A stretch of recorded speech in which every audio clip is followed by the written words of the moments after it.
ఏమయ్యాడు అన్న విషయాన్ని కూడా వేదంలో ప్రతిపాదింపబడిన విషయాన్ని భూతత్వంలో చూపించడానికి వివరించేది పురాణం. కాబట్టి శృతి, స్మృతి, పురాణం. నాలుగవది శిష్టాచారం. మాకు ఈ మూడు కూడా అందుబాటులో లేవండి అంటే సమాజంలో పెద్దలైన వారు ఎట్లా ప్రవర్తిస్తారో వారిని చూసి అట్లా ప్రవర్తించడం ధర్మం. ఐదవది పై నాలుగు ప్రమాణములు కూడా అందుబాటులో లేవు అనుకున్నప్పుడు అంతరాత్మ ప్రబోధం. లోపల నుంచి భగవంతుడు మాట్లాడుతుంటాడు, తప్పు, ఈ పని చెయ్యకు, ఎందుకు అటువంటి పని చేస్తావని అంతరాత్మ మాట్లాడుతూ ఉంటుంది. అంతరాత్మ ప్రబోధం. కాబట్టి ఈ ఐదు కూడా ధర్మానికి ప్రమాణములు. అటువంటి ధర్మ ప్రమాణములలో మొదటిదైనటువంటి వేదము ఏది ఉన్నదో ఆ వేదమును వేదాంగములతో కలిపి చదువుకోవడం. శిక్ష, వ్యాకరణము, జ్యోతిషము, ఛందము, నిరుక్తము, కల్పము, మీమాంస, న్యాయము, ధర్మశాస్త్రము, పురాణము, ఆయుర్వేదము, ధనుర్వేదము, గాంధర్వము, అర్థశాస్త్రము అని మొత్తం 18. ఈ 18ంటితో కలిపి వేదాన్ని చదువుకుంటే స్వాధ్యాయ నిరతం. ఆయన వేదాంగములతో కలిపి చదువుకున్నాడు. ఇప్పుడు చదువుకోవడం ఒకెత్తు, తాను సముద్రమంత జ్ఞానాన్ని పొంది ఉన్న ఇతరులకు చెప్పవలసి వచ్చినప్పుడు వారికి స్పష్టంగా అర్థమయ్యేటట్టుగా ఏది ఎట్లా చెప్తే అర్థమవుతుందో అట్లా ఆ స్థాయికి కిందకి దిగి మాట్లాడగలగడం ఒక గొప్ప ప్రజ్ఞ. అది సరస్వతీ కటాక్షం. వాగ్విదాం వరం. నారద మహర్షి యొక్క గొప్పతనం ఏమిటంటే అట్లా నిర్దోషంగా చెప్పే దాంట్లో ఏ దోషమూ లేకుండా కేవలము శాస్త్రమును మాత్రమే ప్రమాణంగా చేసుకొని మాట్లాడుతూ స్పష్టంగా అర్థమయ్యేటట్టుగా చెప్పగలిగిన వ్యక్తి ఎవరుంటారో ఆయనని వాగ్విదాం వరం అంటారు. నారద మహర్షి అంత గొప్పగా మాట్లాడగలిగినవాడు. అంతేకాదు, ఆయన కేవలము మాట్లాడుతుంటే ఆయన మాటలు వినడానికి కూడా ఎవరో ఉన్నారని గుర్తు. అప్పుడు ఆయన రెండు యందు ఉన్నాడు అని గుర్తు కాదు. ఆ మాట ఎక్కడ నుంచి పుడుతోందో ఆ స్థానము దగ్గరికి వెళ్ళి దాని యందు లయమైపోయాడు అనుకోండి, నాదోపాసన చేస్తున్నాడు అంటారు. అంటే ఆ స్థితి యందు, సమాధి స్థితిలో బ్రహ్మము కన్నా భిన్నము కాకుండా బ్రహ్మవిద్ బ్రహ్మైవ భవతి అని బ్రహ్మముని తెలుసుకొని తాను బ్రహ్మముగా నిలబడగలిగినటువంటి స్థితిని పొందినవాడు. అటువంటి వాగ్విదాంబరం, అటువంటి మహానుభావుడైనటువంటి వాడు వాక్కులను నిలబెట్టి అవి ఎక్కడికి వెడతాయో, ఎక్కడ పుడుతున్నాయో ఆ మౌనం దగ్గరికి వెళ్ళి తాను రమించగలిగినటువంటి వాడు. అంతటి మహాజ్ఞాని, అంతటి ఆత్మస్థితిని అనుభవంలోకి తెచ్చుకున్నవాడు. నారం దదాతీతి నారద. పరమాత్మకు సంబంధించినటువంటి జ్ఞానమును తన వాక్కుల చేత శిష్యులకు అందచేయగలిగినవాడు. ఇన్ని లక్షణములు ఉన్నవాడు కాబట్టి తపస్వాధ్యాయ నిరతం, తపస్వీ వాగ్విదాంబరం.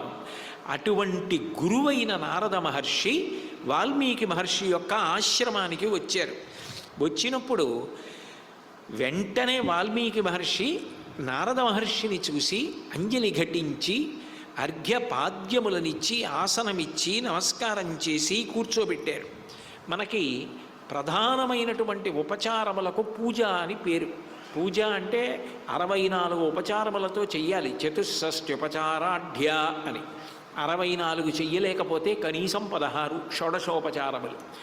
16 ఉపచారములు చేయడానికి సమయం లేదనుకుంటే పంచోపచారములు, పంచసంఖ్యోపచారిణి.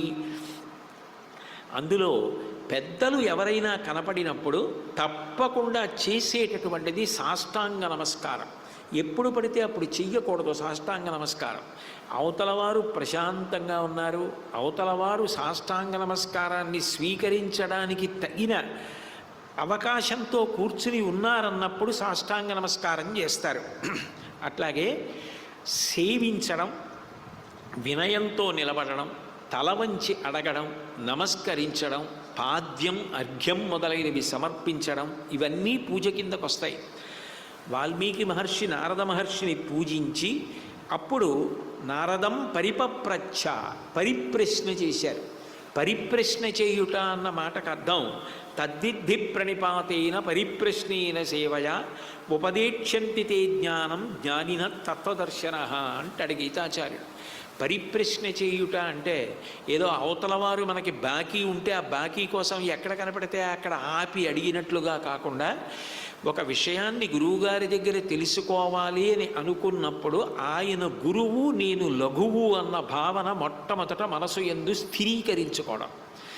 గురువు అంటే బరువు అని అర్థం. గురువు బరువైతే నేను లఘువు. లఘువు అంటే తేలికైనది. గురువుగారు చాలా బరువైన వారు అంటే భౌతికంగా అని కాదు, ఆయన అంతటి జ్ఞానము కలిగిన వారు. జ్ఞానానల ప్రభావేన తస్మై శ్రీ గురవీ నమః అంటాడు గురుగీతలో పరమేశ్వరుడు. ఆయన జ్ఞానం అనేటటువంటి అగ్నిహోత్రపు జ్వాల.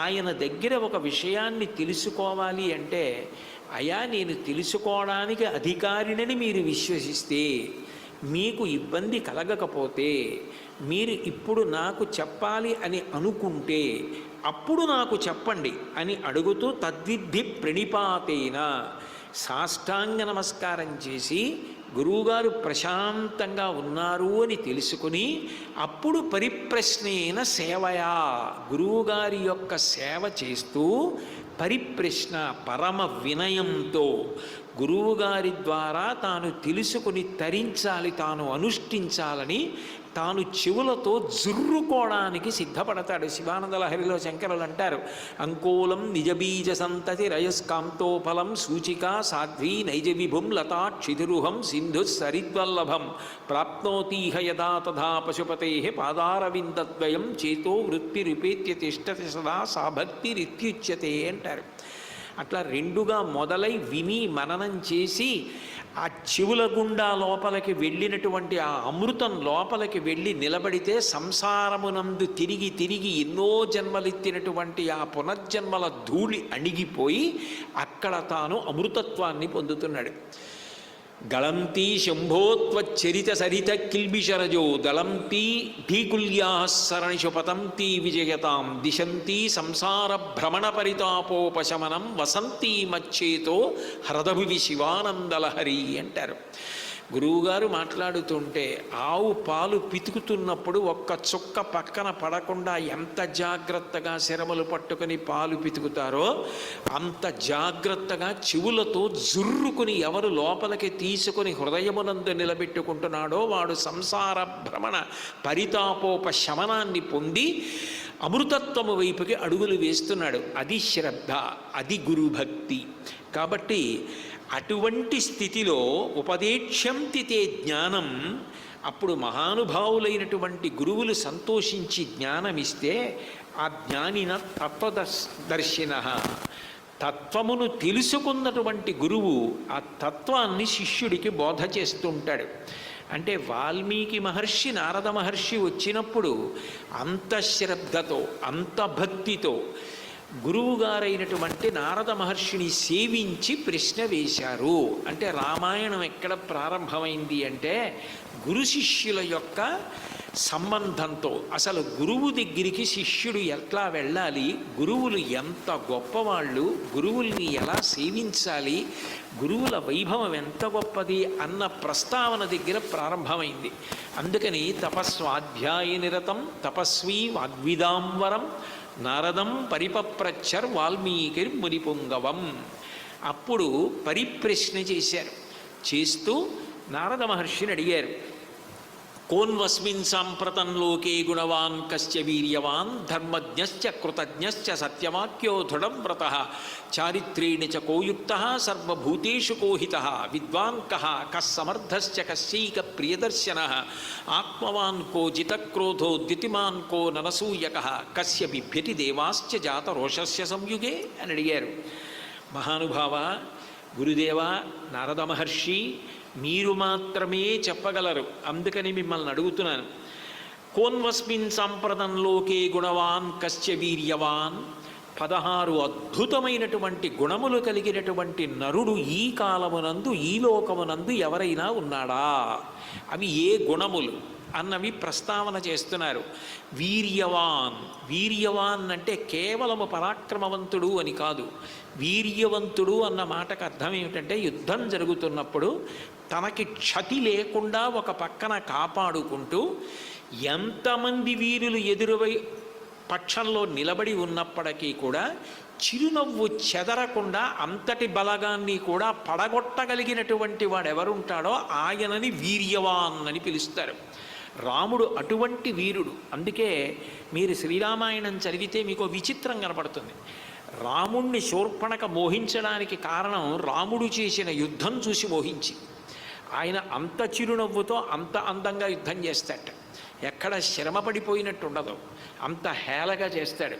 అందుకు గోపరాజు గారు బండన భీముడు అత్తజన బాంధవుడు ఉజ్వల బాణతోణ కోదండ కళాప్రచండ భుజతండవ కీర్తికి రామమూర్తికి రెండవ సాటి దైవమిక లీడనుచున్ గడకట్టి భేరి కాడండ డడండ డాండ నిడదంబుల జండము నిండ మత్త వేదండము నెక్కి చాటదను దాశరథి కరుణాపయోనిధి అంటాడు. 14,000 మంది ఖరదూషణాదులన్న రాక్షసులందరూ ఒక పక్క, రాముడు ఒక్కడే ఒక పక్క. అంత గొప్ప యుద్ధం చేస్తాడు. కాబట్టి వీర్యవాన్ అటువంటి వాడెవరైనా ఉన్నాడా? ధర్మజ్ఞశ్చ, ధర్మము యొక్క ప్రమాణములు తెలిసి ఇది ధర్మము, ఇది ఆచరించాలి అని స్పష్టంగా తెలుసున్నవాడు ఎవరైనా ఉన్నాడా? ధర్మజ్ఞశ్చ, ధర్మము తెలిసి ఉండడం ఒకెత్తు, ధర్మము ఆచరించడం ఒకెత్తు. ఎన్ని ధర్మాలైనా తెలిసి ఉండొచ్చు, తెలిసున్న ధర్మం కాపాడదు, ఆచరించిన ధర్మం కాపాడదు. అందుకే ధర్మో రక్షతి రక్షిత, ధర్మాన్ని రక్షించండి అంటే ధర్మం గురించి మాట్లాడండి అని కాదు. మీ ధర్మాన్ని మీరు ఎంతవరకు పాటించారు, మీ ధర్మాన్ని మీరు పాటిస్తే మిమ్మల్ని కాపాడుతుంది. మీరు పాటించని ధర్మం, మీరు అనుష్ఠించని ధర్మం మీకు తెలిసున్నప్పటికీ అది మిమ్మల్ని కాపాడదు. చేతిలో ఉన్న కర్ర తను తూలి పడిపోకుండా తనకి ఎలా బాసటగా ఉంటుందో తాను అనుష్ఠించిన ధర్మం తనని అలా కాపాడుతుంటుంది. అందుకే ధర్మము కన్నా రక్షణ ఎందు గొప్ప సాధన లేదు. అటువంటి ధర్మాన్ని తెలిసిన్నవాడై ఉండాలి, అటువంటి ధర్మాన్ని అనుష్ఠించేవాడై ఉండాలి. ధర్మాన్ని అనుష్ఠించడం దేని కొరకు అంటే నేను ధర్మం తప్పలేదు అన్న సంతోషం కొరకు తప్ప, ధర్మాన్ని అనుష్ఠించడం వల్ల నాకు ఈ ప్రయోజనం వస్తుందని మొట్టమొదటి ధర్మాన్ని అనుష్ఠించరు. ధర్మాన్ని అనుష్ఠించకుండా ఉండలేక ధర్మాన్ని అనుష్ఠిస్తారు. నాతో పనిచేసేటప్పుడు ఒక ఆయన కొత్తగా ఒక అధికారి వస్తే ఆయన దగ్గరికి వెళ్ళి, నేను ఎప్పుడూ ఏ విధమైనటువంటి అవినీతి, బంధుప్రీతి, పక్షపాతం, ఆశ్రిత పక్షపాతం, లంచగొండితనం ఇటువంటి వాటి వైపుకి వెళ్ళనండి, నేను చాలా నిజాయితీగా ఉంటానన్నాడు. అంటే ఆ కొత్తగా వచ్చిన అధికారి ఒక మాట అన్నారు, పేర్లు ఎందుకు కానీ ఆయన ఓ మాట అన్నారు, being honest is not a qualification, but if you are dishonest it's a disqualification అన్నారు. నువ్వు ఉద్యోగంలో చేరిన తర్వాత నిజాయితీగా ఉండి తీరాలి. నిజాయితీగా ఉండకపోతే శిక్షార్హుడమేమో కానీ నిజాయితీగా ఉంటే అది గొప్ప గుణం మాత్రం కాదు, ఉద్యోగంలో అలాగే ఉండాలన్నారు. నాకు చాలా నచ్చింది ఆ మాట. నిజాయితీగా ఉంటున్నానని టౌకెందుకు, నువ్వు ఉద్యోగంలో చేయవలసిందే నిజాయితీగా. కాబట్టి ధర్మజ్ఞశ్చ, ధర్మం తెలిసి ఉండడం, ధర్మాన్ని ఆచరించడం. కృతజ్ఞశ్చ, కృతజ్ఞత అంటే చేసిన ఉపకారాన్ని మనసులో స్మరించడం, స్మరించి మళ్ళీ ప్రత్యుపకారం చెయ్యడానికి ఎప్పుడూ మనసులో సిద్ధంగా ఉండడం.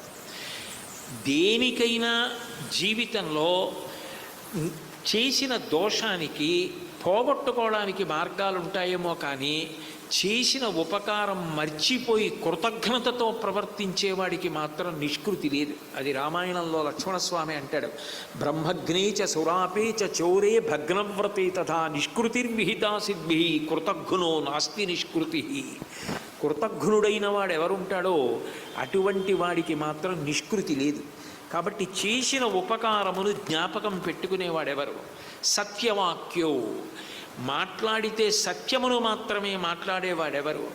దృఢవ్రత, ఒక పని చేస్తాను అని చెప్పే ముందు బాగా ఆలోచించి చేస్తానని చెప్పి, ఆ పని చేస్తాను అని చెప్పిన తరువాత ప్రతిబంధకాలు వచ్చినా ఆగకుండా అధిగమించి ఆ పని చేయడానికి సిద్ధపడగలిగిన వాడెవరు?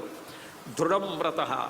చారిత్రేణ చ కోయుక్త, ఒక మనిషికి ఎన్ని తెలుసు అన్నది గొప్ప కాదు, ఒక మనిషి ఎన్ని చెప్పాడన్నది గొప్ప కాదు, ఆ మనిషి జీవితంలో ప్రవర్తన ఎలా ఉన్నదన్నది ప్రధానం. చారిత్రేణ చ కోయుక్త, ఆయన ఎట్లా ప్రవర్తిస్తూ ఉంటాడు. సర్వభూతేషు కోహిత, సకల భూతముల యందు ఆయనకి దయ కలిగిన వాడేనా? అన్ని ప్రాణులను అంత దయతో చూస్తాడా? అంత దయ కలిగిన వాడు ఎవరైనా ఉన్నాడా? విద్వాంకః, విశేషమైనటువంటి జ్ఞానము కలిగిన వాడెవరు? కస్సమర్థశ్చ, ఒక కార్యాన్ని నిర్వహించాలి అంటే దాని గురించి వ్యూహరచన చేసి అంత బాగా కార్యాన్ని నిర్వహించగలిగినటువంటి సమర్థత ఉన్నవాడెవరున్నాడు? కస్సమర్థశ్చ కశ్చైక ప్రియదర్శన, ఎవరిని చూసేటప్పటికే అందరూ సంతోషాన్ని పొందుతారు. ప్రియదర్శన అన్న మాటని గౌతమ ధర్మ సూత్రాల్లో చెప్తూ ఒక మాట అంటారు, అదే అటువంటి లక్షణం ఉండడమే మాంగల్యం అంటారు. అంటే అది ఎలా ఉండాలి అంటే, ఒక మనిషి చెట్టు యొక్క లక్షణాన్ని, దీపం యొక్క లక్షణాన్ని పొంది ఉండాలి. చెట్టు తన దగ్గరికి వచ్చిన వాళ్ళకి నీడనిచ్చేటప్పుడు అర్హత అడగదు, ఎవరికైనా నీడనిస్తుంది. తాను అందరినీ ఆదరించగలగాలి.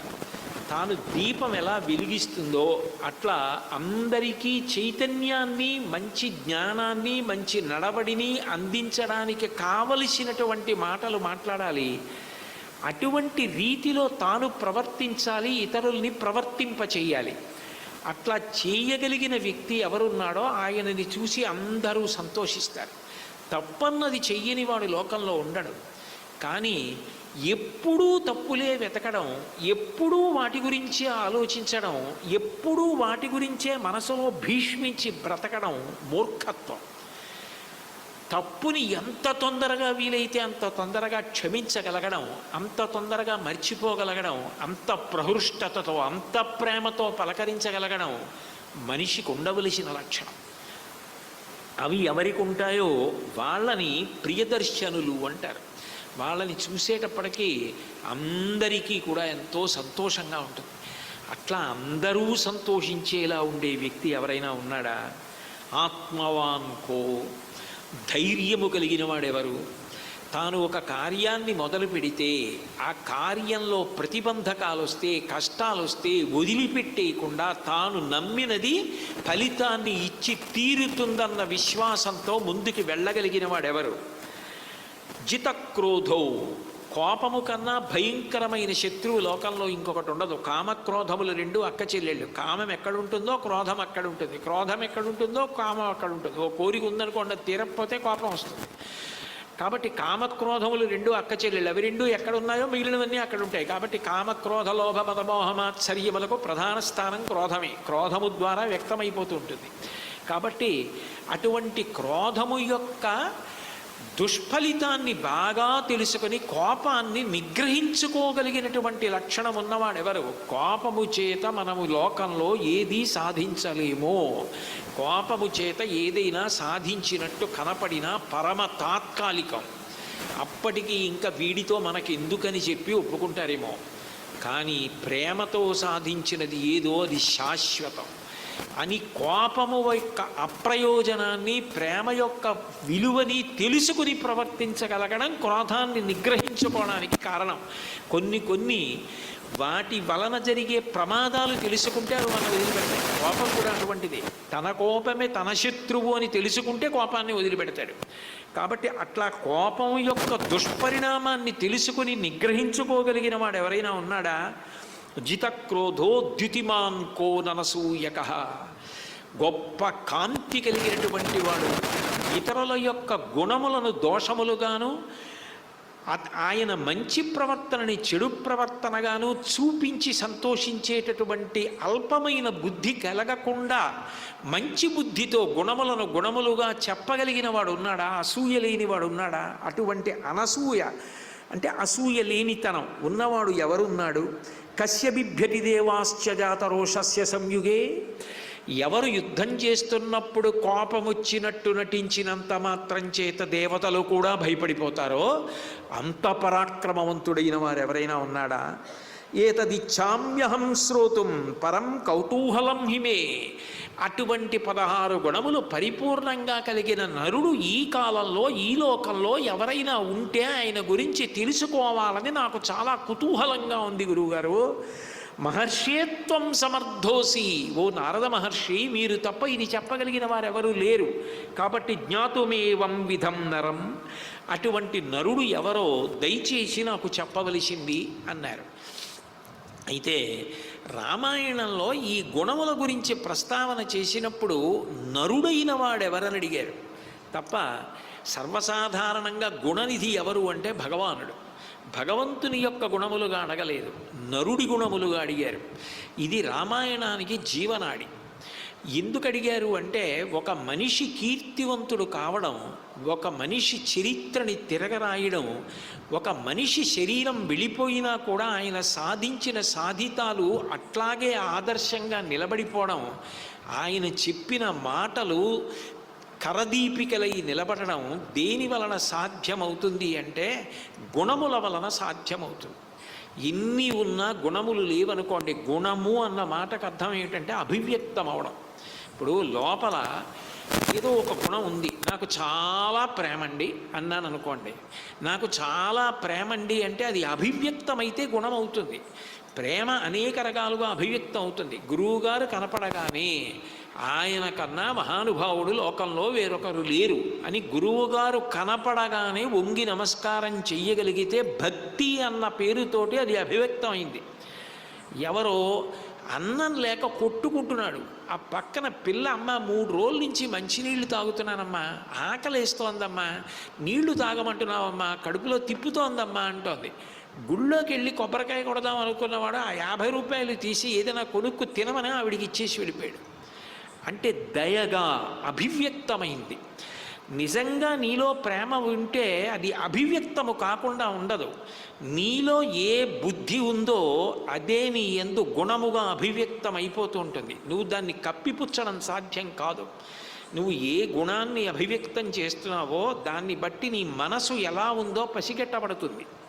కాబట్టి ఇన్ని గుణములుగా రాముని యందు అభివ్యక్తమవుతోంది అంటే ఆయన ఎంత మంచి బుద్ధి కలిగినవాడు, ఎంత మంచి గుణములు కలిగినవాడు అయి ఉంటాడు. అటువంటి వాడి గురించి తెలుసుకుంటే మనిషిగా బ్రతికేటప్పుడు మనకి ఈ గుణములు ఎంత అవసరమో అర్థమవుతుంది. పైగా మిగిలిన ఏ ప్రాణికి లేని గొప్పతనం నరజన్మకొక్కదానికే ఉంది. దేవతలకి కూడా గొప్పతనం లేదు. ఎందుకనంటే దేవతా పదవులలోకి వెళ్ళాలి అంటే ఇక్కడ గొప్ప పుణ్యం చేసిన వాడు దేవతా పదవులలోకి వెడతాడు. క్షీణే పుణ్యే మర్త్యలోకం విశంతి, పుణ్యం అయిపోయిందనుకోండి మళ్ళీ వచ్చి భూమి మీద పడిపోతాడు, మనిషిగా మారిపోతాడు మళ్ళీ. కానీ నరుడు పుణ్యం చేసి దేవతా పదవులలోకి వెళ్ళగలడు. నాకు శాస్త్రం అక్కర్లేదు, గురువు అక్కర్లేదు, పుణ్యం అక్కర్లేదు, నా ఇష్టం వచ్చినట్టు నేను ప్రవర్తిస్తానది పాపం చేసిన వాడు తిరియక్కైపోయి హీనోపాధులలోకి వెళ్ళిపోగలడు. తిరియక్కంటే భూమికి అడ్డంగా పుట్టి అడ్డంగా పెరిగేటటువంటి ప్రాణిగా మారిపోగలడు. నాకు పుణ్యము వద్దు, పాపము వద్దు, నేను ఏది చేస్తున్నానో అది ఈశ్వర ప్రీతి కొరకు చేస్తున్నానని చేసిన కర్మలు చిత్తశుద్ధికి కారణమై ఆ చిత్తశుద్ధి పాత్రతగా చూసి భగవంతుడిచ్చిన జ్ఞానము వలన ఇక మళ్ళీ పుట్టవలసిన అవసరాన్ని పోగొట్టుకుని మోక్షాన్ని పొందగలడు. అంటే దేవతా పదవులలోకి వెళ్ళినా నరుడే, పతనమైపోయినా తిరియక్కైపోయినా నరుడే, మోక్షాన్ని పొందినా నరుడే. నరజన్మ తప్ప ఇది సాధించడం అన్యప్రాణులకు యోగ్యత లేదు. అది అక్కడక్కడ అప్పుడప్పుడు ఈశ్వరుని కృపచేత కొన్ని ప్రాణుల యందు జరుగుతూ ఉంటుంది. ఏదో శ్రీకాళహస్తిలో ఒక సాలెపురుగు పొందింది, ఒక పాము పొందింది, ఒక ఏనుగు పొందింది, అవన్నీ అప్పుడప్పుడు అక్కడక్కడ జరిగేవి. కానీ అధికారం పొందినవాడు మాత్రం నరుడు. అటువంటి నరజన్మని సులకన చేసి మాట్లాడినవాడు రావణాసురుడు. తృణభూతాహితే మన్యే ప్రాణినో మానుషాదయ అన్నాడు ఉత్తరకాండలో. బ్రహ్మగారి గురించి తపస్సు చేసి ఆయన ప్రత్యక్షమైతే నాకు రాక్షసుల వలన, దైత్యుల వలన, దేవతల వలన, అస్త్రముల వలన, యక్షుల వలన, కిన్నెరల వలన, కింపురుషుల వలన మరణం ఉండకూడదు, మనిషి వలన మరణం ఉండకూడదని నేను అడగను. ఎందుకు అడగనంటే గడ్డి పరకతో సమానం, వాడు నన్నేం చేస్తాడు, అందుకని వాడి పేరు కూడా ఎత్తనన్నాడు. భగవంతుడి సృష్టిలో నరుడు ఇంత గొప్పవాడు. రావణాసురుడి దృష్టిలో నరుడు గడ్డిపోచ కన్నా తక్కువవాడు. అటువంటి నరజన్మ వైభవాన్ని నిలబెట్టడానికి వచ్చినటువంటి అవతారం రామావతారం. నరుని యొక్క గొప్పతనం అంతా దేని మీద ఆధారపడుతుంది అంటే గుణముల మీద ఆధారపడుతుంది. ఒక వ్యక్తి వెళ్ళిపోవచ్చు, ఆయన కీర్తి దేని చేత నిలబడిపోతుంది అంటే ఒక్కొక్క పేరెత్తేటప్పటికే ఆయన అండి మహానుభావుడు అని వెంటనే ఆ గుణాన్ని ప్రస్తావన చేస్తాం. ఉత్తమ గుణములు మనిషి ప్రయత్నపూర్వకంగా అలవాటు చేసుకోవాలి. దుర్గుణములు సాధన చేత విడిచిపెట్టాలి. అంతేకాని లోపల ఒకలా ఉండి పైకి ఒకలా ప్రవర్తించిన లోపల ఉన్నది దాగదు, గుణంగా అభివ్యక్తమైపోతుంది. అట్లా మంచి గుణములుగానే అభివ్యక్తమవుతోంది జీవితంలో అంటే అది నడవడి, అది చారిత్రము, అది నమ్మకం. అట్లా ఉన్నవాడెవరో వాడు ఆదర్శ పురుషుడు. అందుకే అటువంటి నరుడెవరు అని అడుగుతున్నారు వాల్మీకి మహర్షి.